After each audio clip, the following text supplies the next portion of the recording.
রশ্মিকার প্রেগনেন্সির কথা শুনে অবাক হয়ে গেল বিহান ও রুদ্র। হ্যাঁ বন্ধুরা, এমনটাই দেখা যাবে। বিস্তারিত জানতে ভিডিওটিতে লাইক দিয়ে চ্যানেলটি সাবস্ক্রাইব করে শুরু থেকে শেষ অবধি দেখতে থাকো।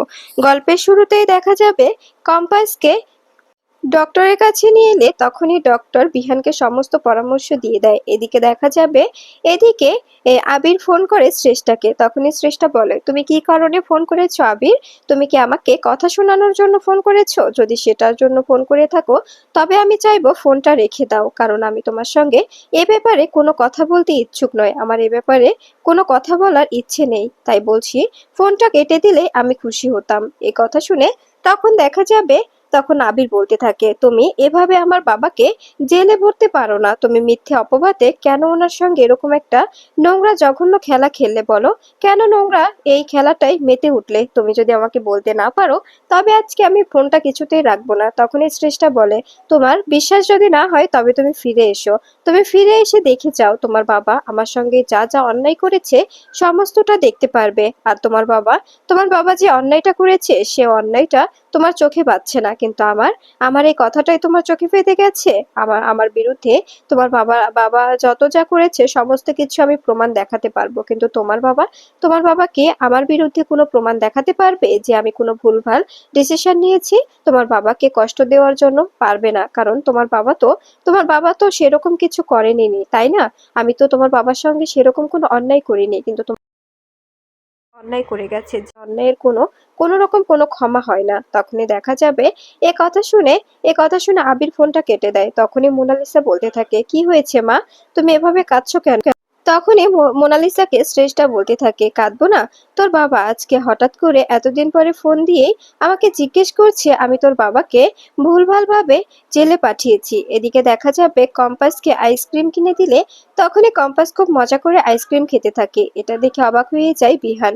বিহান মনে মনে বলতে থাকে, সত্যি সত্যি একদম বাচ্চাদের মতো করে আইসক্রিম খাচ্ছে। আর কম্পাসকে আমি এতদিন পরে এত হাসি খুশি দেখছি, সত্যি আমার যে কি ভালো লাগছে বলে বোঝাতে পারবো না। মেয়েটাকে এরকম কষ্ট পেতে দেখে আমার মোটেও ভালো লাগে না। এরকম একটা হাসি খুশি মেয়ে যে কিনা সবসময় সবাইকে মাতিয়ে রাখতো, তাকে এভাবে এভাবে দেখতে কি ভালো লাগে? এরপরে দেখা যাবে বিহানকে কম্পাস বলতে থাকে, কি ব্যাপার বিহান স্যার, আপনি খাচ্ছেন না কেন?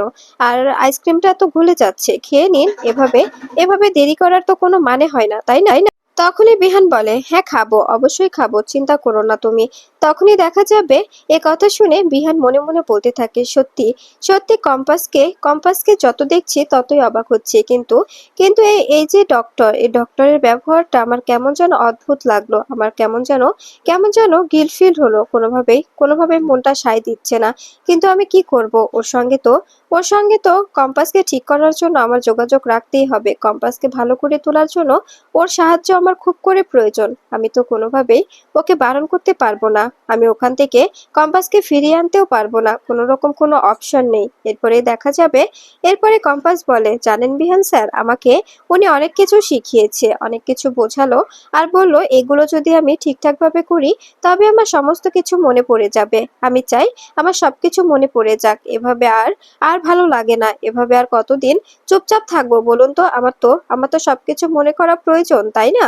তখনই দেখা যাবে এ কথা শুনে বিহান বলতে থাকে, হ্যাঁ কম্পাস, তোমার সবকিছু মনে পড়তে হবে। কি কি বললো শুনি? তখনই কম্পাস বলে, উনি আমাকে অনেক কিছু করতে বললো, যেগুলো আমাকে শিখিয়ে দিল। অনেকগুলো প্র্যাকটিস করতে বললো। এরপরে অনেকগুলো ড্রয়িং করতে বললো। আমাকে বললো সবসময় যেন আমি ড্রয়িং করি, আমি অঙ্ক করি। এগুলো করলে নাকি আমার সমস্ত কিছু মনে পড়ে যাবে। এ কথা শুনে বিহান বলতে থাকে, যেহেতু এগুলো বলেছে তবে তুমি সেগুলোই করবে। এদিকে দেখা যাবে মোনালিসা শ্রেষ্ঠাকে বলতে থাকে, মা, কোনোভাবেই তুমি বাবার কথায় শায়িত হবে না। আমি বুঝতে পারছি না যে বাবা কেন নিজের চোখ দিয়ে দেখছে না। আমি তো বুঝতে পারছি যে বাবাকে অন্ধ করে রেখেছে দাদু। আমাকেও তো সেম ভাবে হেপনোটাইজ করে রেখেছিল। শুধুমাত্র তোমরা আমাকে হেল্প করেছিলে বলেই আমি তোমাদের সাহায্যে এই জায়গা থেকে বেরিয়ে আসতে পেরেছি, কিন্তু বাবা এখনো বেরোতে পারেনি। এরপরে শ্রেষ্ঠা বলে, আমি একটা কথা শুনলাম, তোর বাবা এখন তোর দাদু এখন অসুস্থতার নাটক করছে। আমার বিশ্বাস উনি নাটক করছে, উনি নাটক ছাড়া অন্য কিছু করতে পারে না। উনি অসুস্থতার নাটক করে হয়তোবা হোম কাস্টাডির হোম কাস্টাডির পারমিশনটা নিয়ে নেবে। উনি বাড়িতে হয়তোবা যাওয়ার যাওয়ার চেষ্টা করবে। আমার বিশ্বাস উনি নাটক করছে, উনি কোনোভাবেই অসুস্থ হয়ে পড়েননি। আমি ওনাকে তো ভালো করে চিনি। ওনার মতো মানুষকে আমি কোনোভাবে ক্ষমা করতে পারবো না। তখনই মোনালিসা বলে, তবে এখন কি করা যায় মা? কোনোভাবে কি আমরা এটাকে আটকাতে পারি না? তখনই সৃষ্টা বলে, যে করে হোক আমাদের ঋতুজাদির সঙ্গে কথা বলতে হবে। ঋতুজাদি কোনো একটা ব্যবস্থা বের করতে পারবে। আমি চাই না উনি বেরিয়ে এসে আমাদের পেছনে আবার লাগুক, আমাদের আমাদের জীবনটা নরক করে তুলুক। এরপরে দেখা যাবে কম্পাস ও বিহান হেঁটে যাচ্ছে। ঠিক তখনই একটি গাইনোলজিস্টের চেম্বার থেকে বেরোতে দেখে রশ্মিকাকে। এটা দেখে অবাক হয়ে যায় কম্পাস ও বিহান। কম্পাস বলতে থাকে, এভাবে ও গাইনোলজিস্টের কাছে কি করছে? তখনই বিহান বারবার বারবার রশ্মিকাকে ডাকতে থাকলে কোনোভাবে রশ্মিকা সাড়া দেয় না। সেখান থেকে বেরিয়ে গেলে তখনই বিহান বলতে থাকে, বুঝতে পারছি না এত কিসের তাড়া, এতবার করে ডাকার পরেও কেন সাড়া দিল না? এদিকে দেখা যাবে রশ্মিকা চিন্তিত অবস্থায় সেখান থেকে বেরিয়ে যায়। সেখান থেকে হাঁটতে থাকে আর রাস্তা দিয়ে কাঁদতে থাকে। বলতে থাকে, আমি এখন কি করব? আমার এখন কি করা প্রয়োজন? আমি কিছুই বুঝতে পারছি না। আমি পরিবারের সামনে মুখ দেখাবো কি করে? এদিকে দেখা যাবে কম্পাস বলতে থাকে, এভাবে রাস্তায় রাস্তায় চিৎকার চেঁচামেচি না করে না হয় আমরা বাড়িতে গিয়ে কথা বলবো। ওকে এখন একা থাকতে দিন। ও একা থাকতে চাইছে, ওর হয়তোবা কোনো প্রবলেম হয়েছে। এদিকে দেখা যাবে মোনালিসা ও শ্রেষ্ঠা দুজনে ঋতুজার কাছে আসার জন্য বাড়ি থেকে বেরিয়ে পড়ে। আর তখনই মোনালিসা বলে, যে করে হোক দাদুকে আটকাতে হবে। তুমি তুমি ভাগ্যিস এই প্ল্যানটা বের করেছিলে। তোমার তোমার কথাতে আজকে আজকে আমি বুঝতে পারছি মা, আমি কতটা ভুল করেছি। দাদুকে বিশ্বাস করে আমি কতটা ভুল করেছি সেটা আজকে হাড়ে হাড়ে টের পাচ্ছি। ঠিক তখনই একটি গাড়ি এসে মোনালিসা ও শ্রেষ্ঠার সামনে দাঁড়ায়। তখনই গাড়ি থেকে বেরিয়ে এসে মুক্তি বলতে থাকে, বাহ শ্রেষ্ঠা, বাহ, তোমার আর কত রূপ দেখবো। মোনালিসা, এটাকেই হয়তোবা বলে পরিবর্তন, তাই না? তুমি এত তাড়াতাড়ি নিজেকে পরিবর্তন করে নেবে ভাবতে পারেনি তোমার দাদু, যে কিনা তোমাকে এতটা স্নেহ করত। তুমি যার কথায় উঠতে বসতে, যাকে এতটা ভালোবাসতে, সেই লোকটা এখন অসুস্থ হয়ে কোথায় পড়ে আছে, তুমি একটাবারও তার খোঁজ নাওনি। সত্যি তোমাকে যত দেখছি ততই অবাক হচ্ছি। শ্রেষ্ঠা বলতে থাকে, এখানে কি আপনি তদারকি করতে এসেছেন? তখনই মুক্তি বলে, আপনার যেটা ইচ্ছে সেটা ভাবুন। তখনই মোনালিসা বলে, আচ্ছা মুক্তি মাসি, তুমি কেন দাদুর হয়ে কথা বলছো? বুঝতে পারছি না, যদি বুঝিয়ে বলতে তবে ভালো হতো। তখনই মোনালিসা বলতে থাকে, আমি আমি সত্যি বুঝতে পারছি না যে তোমার মতো মহিলারা শুধু ভাঙতেই জানে, কখনো গড়তে জানে না। তোমাদের মতো মহিলাদের যতই দেখি ততই অবাক হয়ে যায়। তোমরা সত্যি সত্যি কখনো মানুষের মতো মানুষ হতে পারবে না, কখনো নিজেদের শুধরাতে পারবে না। সারাটা জীবন তোমাদের এভাবেই কাটিয়ে দিতে হবে। তখনই মুক্তি বলতে থাকে, তুমি কিন্তু মুখ সামলে কথা বলো। তুমি কিন্তু বাড়াবাড়ি করছো মোনালিসা। তুমি আমার সঙ্গে এভাবে কথা বলতে পারো না, তোমার কোনো রাইট নেই। এদিকে দেখা যাবে কমলেশ চৌধুরী বসে কফি খাচ্ছে। ঠিক তখনই দুজন শিষ্য এসে বলতে থাকে, আমরা আমরা দুজনে সমস্ত কিছু জানি। আপনি শুধু আমাদের আমাদের আমাদের পারমিশন দিন, হুকুম করুন যে আমরা এই কাজটা করতে পারবো কিনা। আপনি একবার বললেই দেখুন, আমরা সমস্ত কাজ এক নিমিষে করে ফেলবো। আমরা আমরা সমস্ত প্ল্যান সাজিয়ে রেখেছি, আপনি একদম চিন্তা করবেন না। তখনই কমলেশ বলে, সমস্ত কিছু নিজেদের মতো করে গুছিয়ে নিয়েছো তো? তোমরা তো জানোই আমার মা উনি প্রতিশোধের তাড়নায় চলছে। যতদিন না ওই প্রতিশোধ নিতে পারছে ততদিন আমার মা শান্তি পাবে না। তাই বলছি, তোমরা তোমরা কিন্তু সাবধানে কাজটা করো। তোমরা যদি আমাকে কাজটা করে দিতে পারো তবে তবে আমি তোমাদের পুরস্কৃত করব। তখনই মেয়ে দুটো বলে, ঠিক আছে স্যার, আপনি একদম ভাববেন না, আমরা সময় মতো সমস্ত কাজ করে দেব। কোনো রকম কোনো ঝামেলা হবে না। কাজ তো সম্পূর্ণ করতেই হবে, তাই না? তখনই দেখা যাবে এদিকে মোনালিসা বলতে থাকে, মুক্তিমাসি, তুমি প্লিজ আমাদের সামনে রাস্তা আটকিও না, তবে ভালো হবে না। এখান থেকে সরে যাও, তোমাকে আমার দেখতে ইচ্ছে করছে না। তোমার মতো মহিলাদের সত্যি মেনে নেওয়া যায় না। তোমার মতো মহিলা যেখানে যায় সেখানে শুধু ভেঙেই দিয়ে আসে, কোনো জায়গায় ঘুরে আসে না। তখনই মুক্তি বলে, তুমি তুমি খুব বড় বড় চ্যাটাং চ্যাটাং কথা বলছো মোনালিসা। তোমার চোখটা কি ফুটিয়েছে বলো তো? কে ফুটালো? প্রান্তিক, তুমি তো দেখছি প্রান্তিকের চোখে সমস্ত কিছু দেখছো। এখন তো প্রান্তিককে তোমার সমস্ত আইডিয়াল মনে হচ্ছে, তাই না? কিন্তু একটা সময় তুমি তো তোমার দাদুর চোখে সমস্ত কিছু দেখতে, তাই না? তখনই শ্রেষ্ঠা বলে, তখনও ভুল ছিল, তখন বুঝতে শিখিনি, কিন্তু এখন এখন নিজের ভুলটা বুঝতে শিখেছে, তাই ও প্রান্তিকের চোখ দিয়ে দেখছে।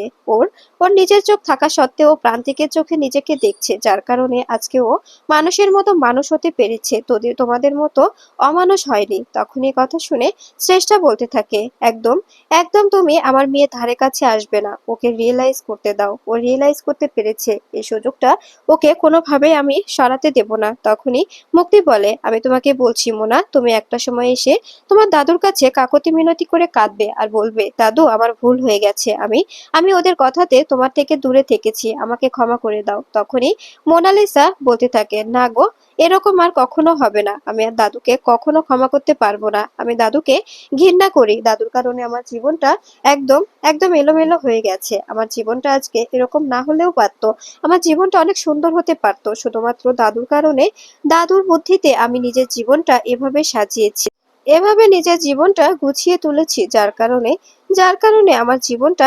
এতটা অপরাধ করতে হয়েছে আমাকে। কিন্তু দেখো এখন এখন আমার জীবনটা আমি কত সুন্দর করে উপভোগ করছি, এ জীবনে কোনো রকম কোনো চাওয়া নেই। এদিকে দেখা যাবে কমলেশ বলতে থাকে, সময় মতো সমস্ত কাজ ঠিকঠাক ভাবে করে নেবে, কোনোভাবে যেন কোনো গন্ডগোল না হয়, আমি কোনো গন্ডগোল দেখতে চাই না, যদি কোনো গন্ডগোল হয় তবে কিন্তু খারাপ হয়ে যাবে। তখনই দেখা যাবে এই কথা শুনে কমলেশের শিষ্যরা বলতে থাকে, হ্যাঁ হ্যাঁ স্যার, একদম ভাববেন না, আমরা সমস্ত কিছু একদম ঠিকঠাক ভাবেই করব। আগেরবার যে সাপ ছেড়ে ওদের ভয় দেখিয়েছিলাম, ওরা কিন্তু প্রচন্ড ভয় পেয়েছিল, ঠিক সেই একইভাবে আবার ভয় দেখাবো, ওদেরকে প্রতিনিয়ত ভয় দেখিয়ে রাখতে হবে। ওদের যদি ভয় না দেখাই তবে কোনোভাবেই হবে না, কোনোভাবেই কোনো গন্ডগোল করব না, সবকিছু একদম ঠিকঠাক ভাবেই করব। ওদেরকে এমন ভাবে ভয় দেখাবো যাতে করে ওরা কোনোভাবে আর এই জায়গায় আসতে না পারে, ওরা আস্তে আস্তে ওদের মনোবল আমরা ভেঙে দেব। তখনই কমলেশ বলে, একদম যেন কথাটা মাথায় থাকে। এদিকে দেখা যাবে